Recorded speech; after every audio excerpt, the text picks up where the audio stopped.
welcome to Seth's Daily Podcast. Without you guys, this wouldn't be possible. And thank you guys for subscribing. We're blessed enough to have an interview with Andrew Beattie. How are you doing tonight, man? Doing well. How about yourself, Seth? I'm doing great, man.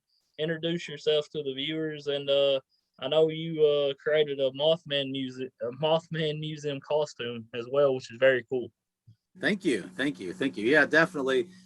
Just making costumes, spooky things, whether it's something from the horror movie genre or something cryptid related. Just always been a passion of mine, especially growing up in Point Pleasant, West Virginia, the home of the Mothman. So about a year or so ago, decided to make up a costume, and I put it in my some pictures of it in my Halloween Hillbilly Facebook group and a few other places, and it got noticed by Jeff Wamsley, who's the owner and manager of the Mothman Museum and some of the other really cool shops there on Main Street in Point Pleasant. So he had seen it and was interested in it. So it now has a home there. And hopefully here in the next few weeks, we can get it put up on a mannequin and on display there in the museum.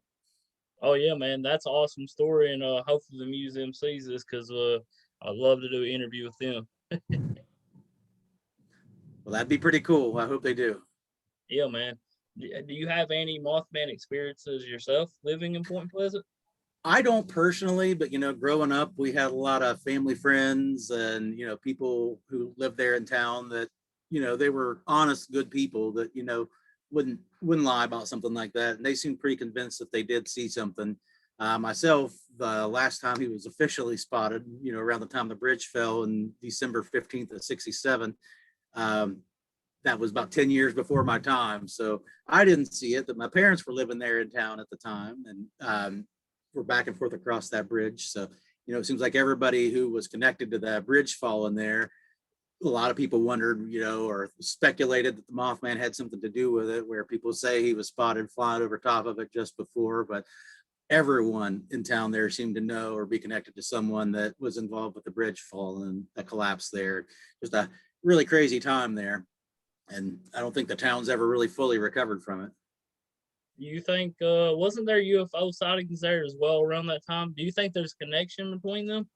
Actually, that's a good question, and that is my belief as to what the Mothman is. I think too many people saw it that are reputable, in my opinion, to doubt that there was something there.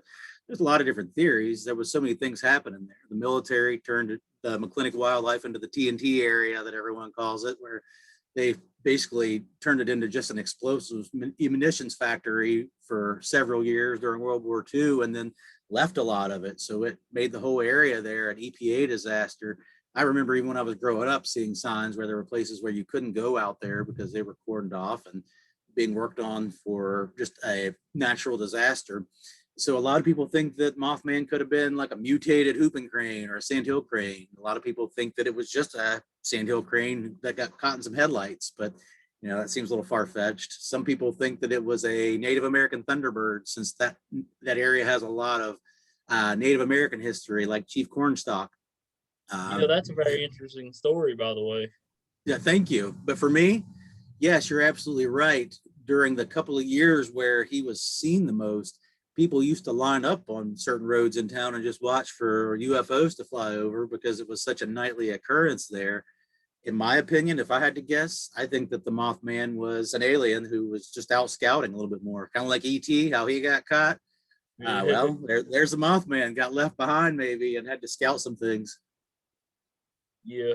What I was talking about was I smiled a little bit once you mentioned that war that happened, because I know that's what a lot of people think is because the Native American, the chief that you was talking about. I said Chief that's an Cornstalk. interesting story right there. That's what I was saying. Because man, well, the doesn't town it was begin cursed. with that basically? What's that? I said, don't it begin with that basically, like the Mothman story, basically, right? Well, it could, depending on where you want to start it. But people have blamed everything from the bridge falling to the jail getting blown up there in town, just all the floods that have happened. They've blamed all kinds of things on Cornstalk's curse.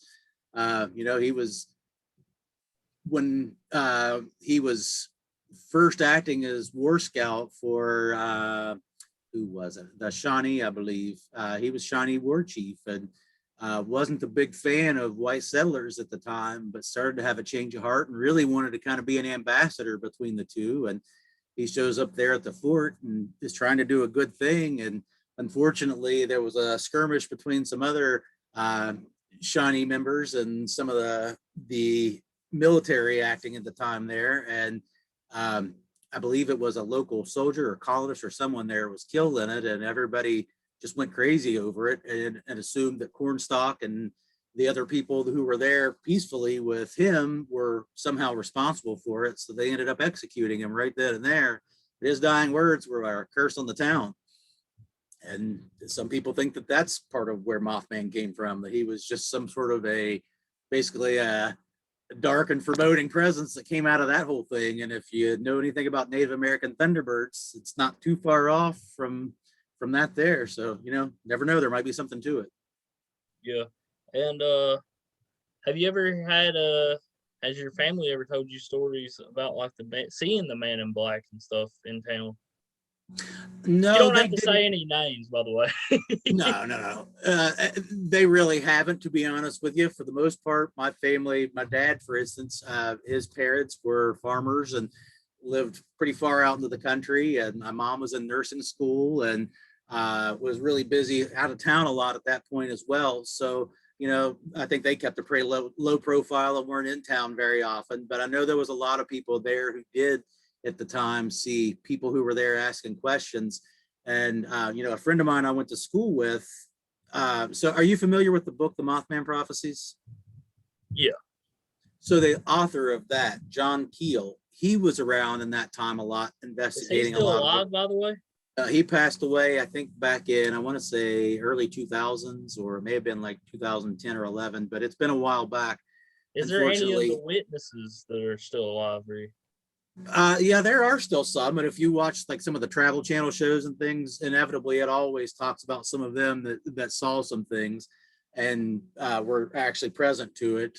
But no, in this particular case, I think some things that I have that kind of support it a little bit are. So John Keel wrote the Mothman Prophecies, and the person that he talked with back then a lot, her name was Mary Heyer. She was a reporter for the Athens newspaper there in Ohio and worked a lot in Point Pleasant as well. They wrote back and forth, and she kept all of their letters that were talking about weird things like the men in black showing up in town, or someone calling John Keel and telling him on a specific date that something really bad was going to happen, whatever the case was. But or men in black coming and threatening people and him interviewing them. But she kept all those letters, and her great nephew was a friend of mine in high school and let me have a few copies of those letters. So I've got some original letters that they are copies of letters that they wrote back and forth before the book was ever published, when he was investigating it, where they were talking about, such and such got a phone call or got a visit from the men in black the other day. And they specifically told them that if they didn't stop reporting on it or stop talking about it, that something bad was going to happen.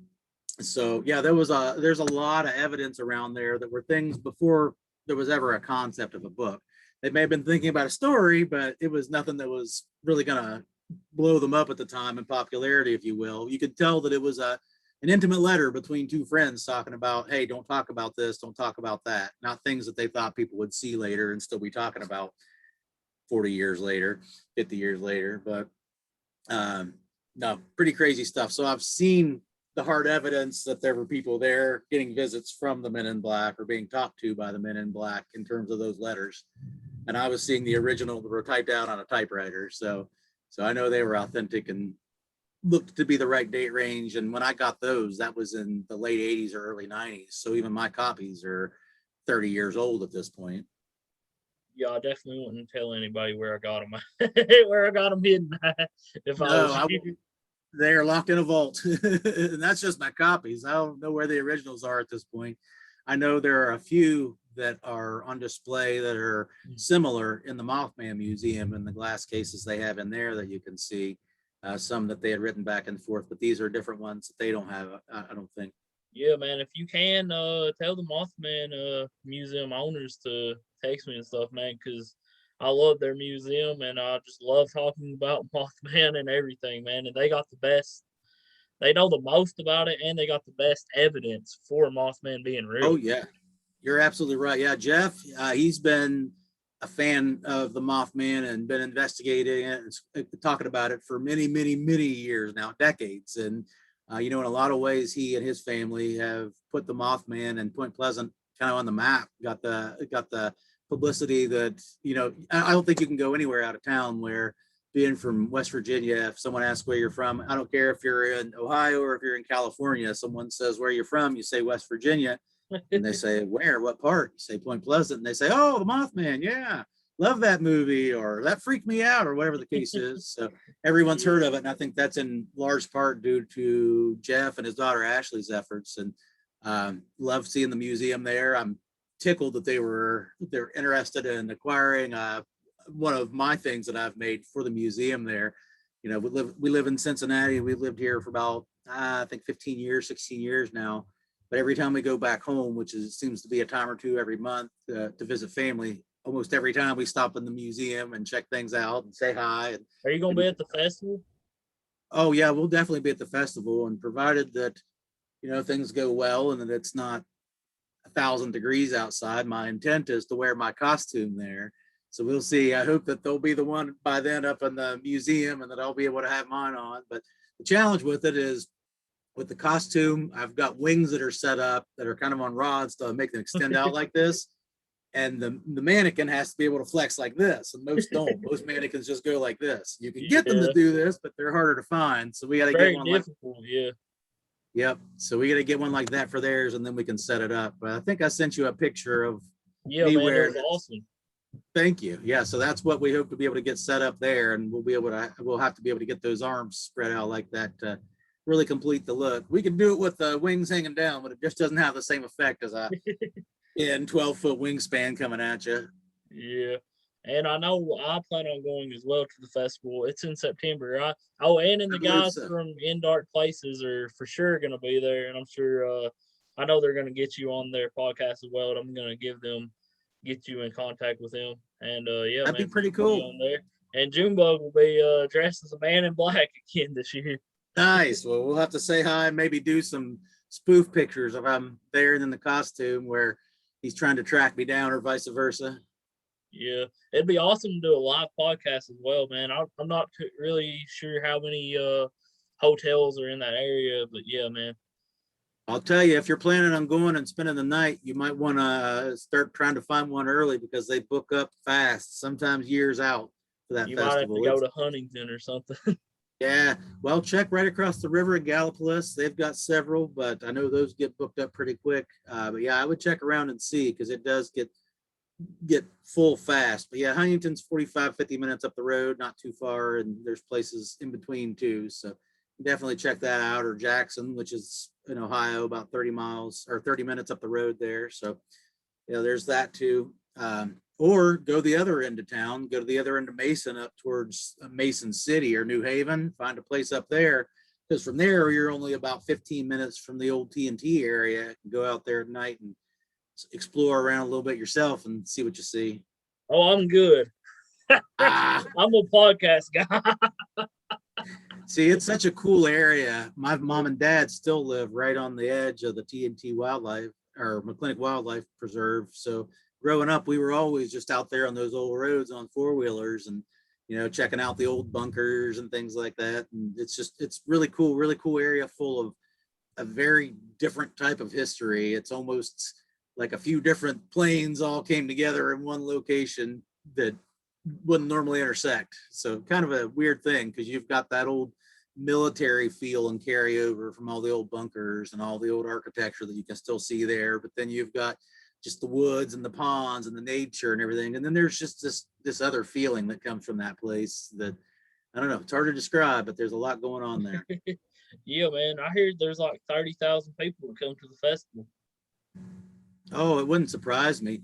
It's gotten huge, bigger and bigger and bigger every year. But I think the thing that really kicked it off big time was when the Fallout 76 game came out, and the makers of the game were at the festival there, and they had Mothman posters and Vault Boy masks and things like that there. So yeah, got my Vault Boy mask over here. Let me see if I can get it in the shot. There we go. So yeah, from Fallout 76 game, got him up there next to my Mothman mask that I made, some other Mothman creatures. I'll take you on a little tour here of the Halloween Hillbilly Lair real quick, let you see around some. Got some masks and fun stuff. A little bit of swag. Over here, we've got, if I can get to this, here's my Mothman figures, a bunch of different action figures and collectibles and things. Some of these are from as far off as Japan and you can't hardly find. And then my statues up here, I've got one of the replicas of the statue downtown there. So yeah, that's pretty much it for those. And then a bunch of different books and things I've collected over the years, but a lot of that stuff I've acquired at the festival over the years, and some of it they'll probably have there. Have you ever seen a UFO, by the way? Yes. Matter of fact, I can say that emphatically, probably Point Pleasant? around this. What's that? Was it in Point Pleasant? I've seen things in Point. Oh, I got an alarm going off here. Let me see. I've seen things in the sky at Point Pleasant in Point Pleasant, living where my parents live now, where it's just pitch dark at night. You see lights in the sky. When you see planes or something go over, you get an idea as to how they move, what they look like, and if they're fairly low, what they sound like. But when you see something that's zigzagging in the sky, it's still far enough away to where it's just a dot in the sky that's moving. But when you see things that are, they're moving at a really, really good clip, and then all of a sudden stop, reverse directions, go back a little bit, and then do it again. It's not just a gradual reverse direction. It's a zip, zip, zip. When you see that, you're looking at something that's, if it's our technology, it's new and not talked about yet. So I don't know. And growing up, I've seen plenty of that. When you talk to somebody who knows anything about it, they'd usually just tell you, Wright-Patterson Air Force Base is just up the road here, and this is right in their flight path for tests. So you just never know. It could be something that we're working on. Heck, back in the day, a lot of people thought the stealth bomber was a UFO, and I'm sure those were tested over that area. So you just never know. But I can tell you this, not even a year ago here in Cincinnati, my wife and I are standing on our back porch. It's a nice night. There's not really many clouds in the sky, and we live in the flight path of CVG Airport here. It's probably 10 miles away if you just took a straight shot across the river. But we're standing on the back porch, and we know the difference between a plane, what a plane sounds like, and what a plane looks like, and what it doesn't. We're standing there, and it's fairly dark. It's twilight, but the sky is full of stars at that point, you can see. Well, we're standing there talking, and I'll look up. There is a black void in the sky, and I'm talking it wasn't more than 100, 150 feet above the house. It blacked out most of the sky, just a black triangular shape moving silently, rotating on like a center axis across the sky, just going across the field there. I look up at it and say, what in the hell is that? And my wife looks up and she's freaking out a little bit, and I am too. So I go for my camera and get it pulled up, and I'm sure I'm recording the damn video of it. Looking up in the sky thinking, oh, this is it, man. This is my claim to fame. I'm looking at a freaking UFO flying just right over my house, over the neighborhood right now. She says, I hope you got that. So I go to hit stop on the video and realize when I hit stop that I hadn't started it. I just hit start. So all you hear is me going, oh my God, what was that? As I pulled my phone down. So I was pretty pissed I missed it, but I did snap a couple of pictures of it, and you can see just the 3 perfect pinpoints of light with stars behind it, but just black in the sky. And you can see the corner of my neighbor's house right there in the same shot for perspective to see that, no, it wasn't very high up. I'm talking it was twice as high as the treetops and no more than that, close enough to black out the sky behind it as it just silently rotated across the neighborhood. So I post on Facebook, hey, did anybody happen to just see a UFO fly across the west side of Cincinnati? I had several people say, actually, yeah, we did. And one of my friends sent me a video where they were watching it too. And when it got further across the sky, it was doing exactly like what I'm talking about right now. I've still got the little video of it where you can just see it darting back and forth across the sky, just one dot of light moving like that over Cincinnati. So yeah, growing up, I'm sure I saw some things, but the closest I've seen is that one last year. No doubt about it. Yeah. Too close for comfort.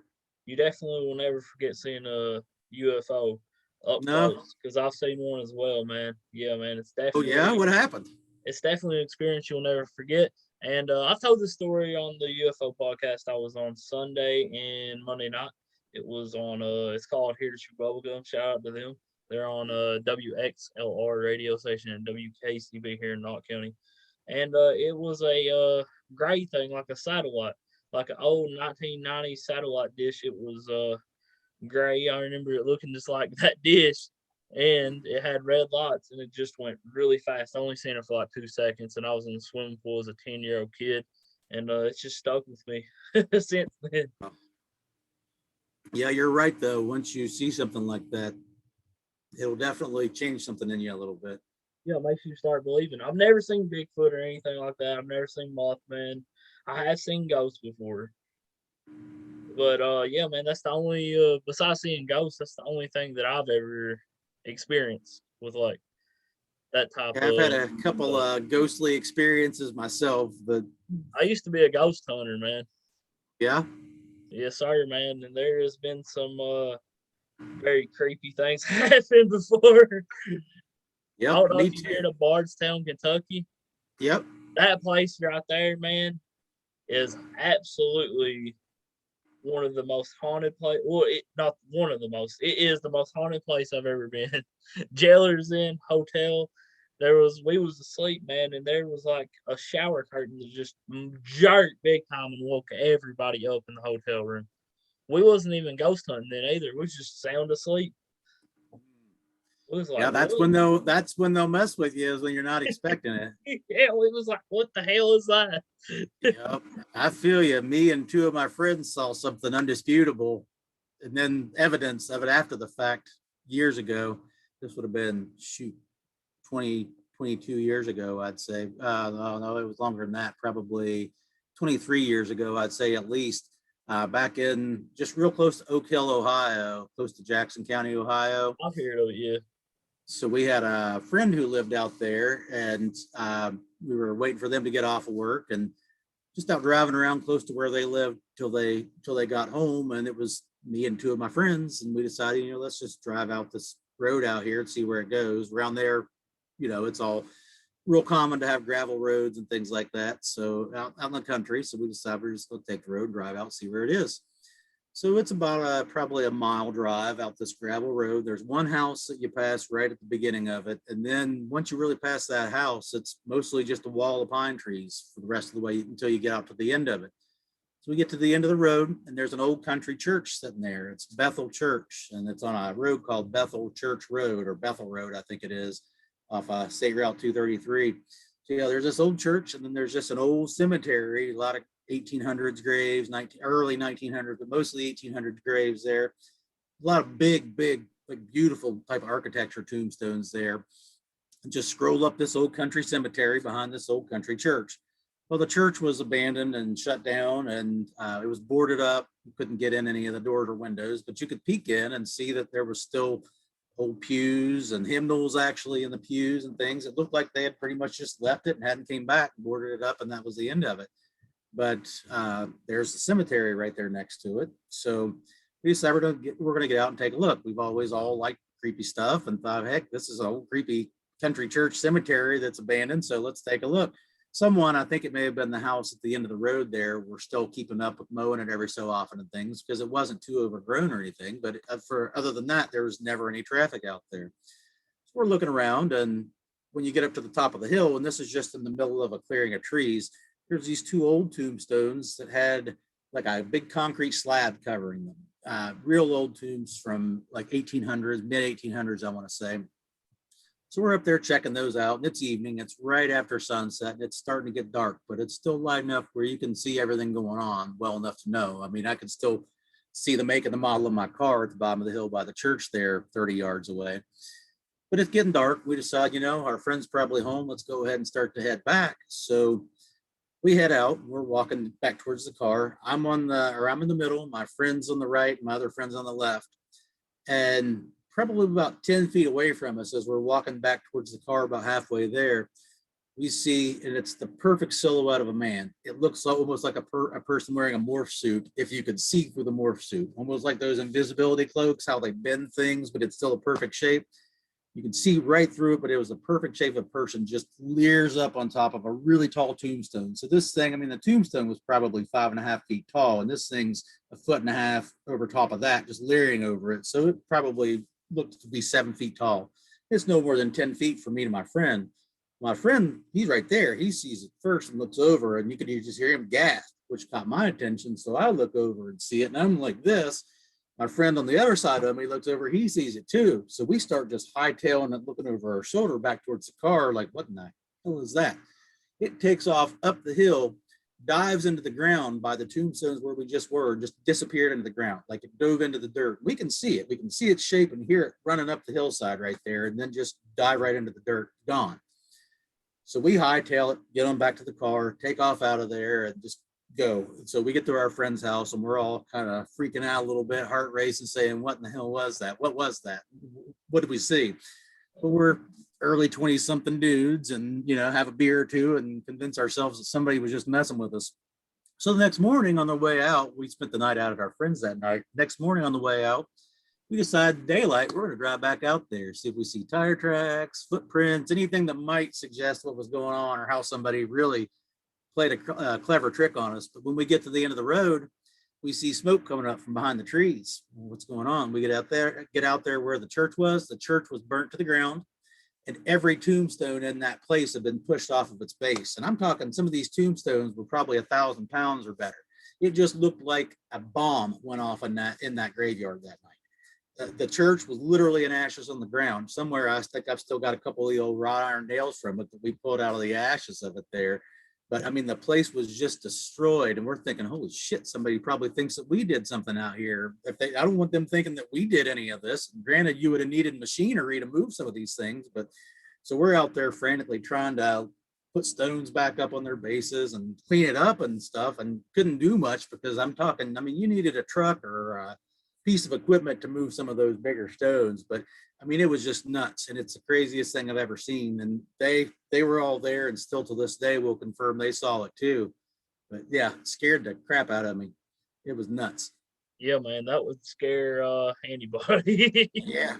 Yep. We've actually got that story published in a magazine called 40 and Times. So we got that there, and then it's been published in a couple other places, but it was pretty cool seeing a picture there of that and that story in print. But if it meant having to experience it over and over again to be in a magazine again, I just assume not experience that again. That was a little too close. Yeah, I definitely wouldn't want to experience that at I'll all. keep that being my only one if I can do it.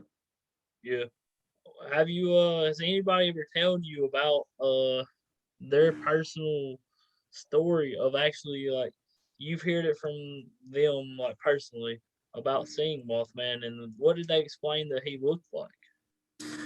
Well, not giving any names, but I can tell you I do have one person that I'm very close with that does say that they saw it driving. They were actually in Ohio at the time they saw it. It was just across the river, but it was actually really, really common. You think they would do an interview, or what's that? they do an interview, or I don't know. I'll have to ask them and see, and I can let you know. I know they're not real comfortable talking about it, and weren't real comfortable talking to even me about it, and we're pretty close, but it makes them uncomfortable to talk about. They were driving on a back road on their way home, and it was probably, I think they said maybe 10 or 11 at night, so very, very dark out, and just driving on a one-lane blacktop road, and said a little bit foggy out, but not so foggy you couldn't see anything. And they were driving next to a creek, so that's where the fog was coming from. But they said that they came up and just saw what looked like a kind of a furry thing sitting in the road, almost like an owl, but a big owl sitting in the middle of the road. So they stopped the car, got out to see what was going on because it wouldn't move, and it was only probably like 25 feet in front of where their car was and sitting in their headlights. So they get out of the car to yell at it or see what's going on, try to get a closer look, thinking it's an owl or just something big, and then it stands up. It's man size. So they're back in the car and thinking, what the hell is going on? And then the thing took off, just flew straight on up in the sky. So yeah, I know, I believe that person very, very well, that they did see that and had a good enough visual on it, close enough in headlights like that to know what they were seeing, and they seemed to think pretty surely that they did. So, Oh, did they they say describe it as like the statue and you're like the design of it? no, most of the people that I've talked to that have said they saw it, or in that person's case, what they said was that it had a really squat head that was closer to its body. Um, let me show you. Kind of more like this is how a lot of people describe it as, if you can see that. Maybe to adjust the light a little bit better, but kind of with the head part of the body more like that is usually what I've heard and what this person saw as well. So, that's a pretty common encounter. Lighter, a little lighter in color than this. With the bad lighting, you can't really see. This has a lot of gray in it. And that's usually what most of the eyewitnesses have said, was that it's more of like a grayish color, like a gray black type of color. Yeah, it's definitely very that'd be very scary. Oh yeah. Yeah, I think I'd probably need to change the pants afterwards. Yeah, you probably should. I would definitely shit my pants too. Yes. Definitely, man. That would be I mean, honestly, it's like something, it's like you want to see it, but then when you see it, you're like, oh God, let's go the other way up the road. Yeah, man, that would be it'd be amazing, but it'd be very scary. Yes, it would. Yes, it would. Yeah, I don't know. There's a huge part of me that would love to see it because, you know, I've got every reason in the world to believe it based off of the accounts and the people that I know that know what they know about it. And I don't know. I think there's too much there for there not to be some truth to it. But there's a big part of me that, as much as I know it would probably shake me a bit, I think I'd still really enjoy it if I had the opportunity to. Yeah. I just got one more question for you about your Drew Barrymore interview. Yeah. So, you can probably see in the background here a little bit. My apologies. I've got my 6-year-old trying to get something from me to play with downstairs here. So I'm trying to tell her, hey, hang on just a minute. But no, that's it. You know, speaking of her, we last year at the kind of the height of the pandemic, when everyone was freaking out about Halloween and if we were going to do trick or treat or not, as you can kind of see in my background here, I'm a big lover of horror movie things and spooky things. Hold on. Yeah, come on over here. You can say hi real quick. This is my little girl. How's it going?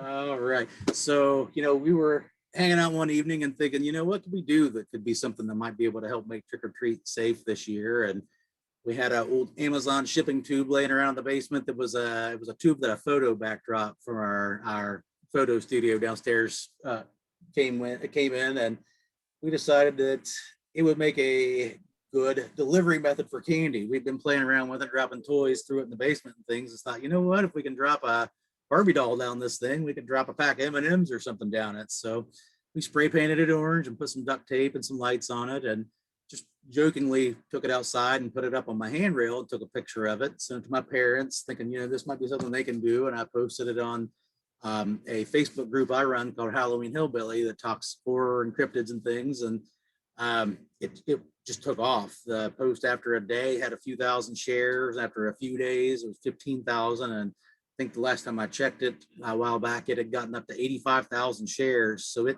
got some attention at a national level, and we talked to everyone from the Wall Street Journal to at the Drew Barrymore show. She actually interviewed us, and she's just a real sweetheart. But she talked to us on her Good Dad segment on the show, and we had videos on the Today Show and all kinds of stuff. So yeah, it was a pretty cool experience. It really took off and helped the group grow a lot. So yeah, if you guys like horror or interested, check out Halloween Hillbilly on Facebook.